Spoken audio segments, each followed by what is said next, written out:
et du Saint-Esprit. Amen. Ô Seigneur, envoie ton esprit et tout sera créé, et tu renouvelleras la face de la terre. Évangile de Jésus-Christ selon Saint Luc, chapitre 11, versets 5 à 13. En ce temps-là, Jésus disait à ses disciples, « Imaginez que quelqu'un d'entre vous ait un ami et aille le trouver au milieu de la nuit pour lui demander, « Mon ami, prête-moi 3 pains, car un de mes amis est arrivé de voyage chez moi et je n'ai rien à lui offrir. » Et si de l'intérieur l'autre lui répond, « Ne viens pas m'importuner, la porte est déjà fermée. Mes enfants et moi, nous sommes couchés. Je ne puis pas me lever pour te donner quelque chose. » Eh bien, je vous le dis, même s'il ne se lève pas pour donner par amitié, il se lèvera à cause de sans gêne de cet ami et il lui donnera tout ce qu'il lui faut.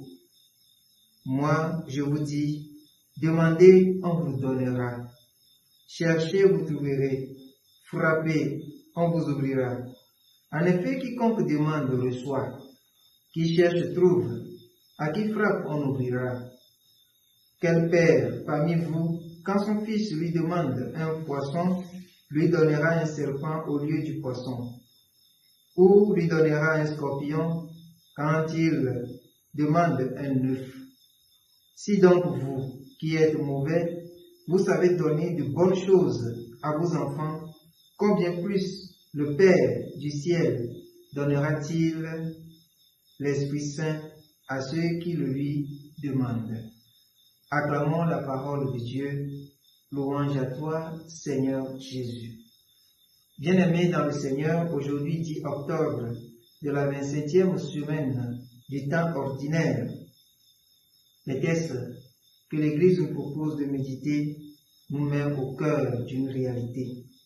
Bien-aimés de Dieu, il n'y a rien de plus stupide que de renier la vie d'enfant de Dieu qu'on a reçue dans le Christ.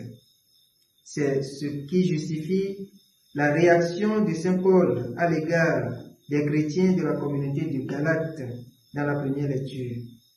Ces chrétiens qu'il traite d'ensorcelés et de stupides. Quand on reçoit l'Esprit Saint par le baptême, c'est pour agir, non pas selon la loi de l'homme ou encore la loi des humains, mais selon la foi. Lorsque cette vie est menée avec sincérité et clarté, Dieu est glorifié par notre vie et comme le dit le cantique de ce jour, il faut surgir. Lui-même, Dieu fait surgir la force qui nous sauve. Dieu ne se fatigue donc pas de nous écouter.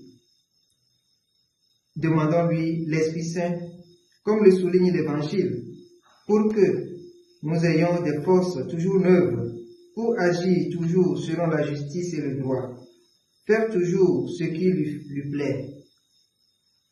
Ce faisant, nous pouvons chacun, selon ce qu'il est et ce qu'il fait, devenir une source de soulagement et de réconfort pour nos frères et sœurs qui viennent vers nous, comme à la manière de cet ami qui vient importuner son collaborateur. Ceux qui frapperont nos portes trouveront donc un soulagement, car nous sommes tous, chacun selon ce qu'il est et ce qu'il fait, un ambassadeur de Dieu auprès de nos frères.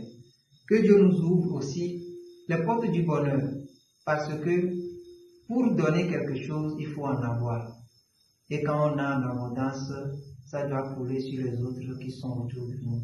Qu'il en soit ainsi, maintenant et pour les siècles des siècles. Amen.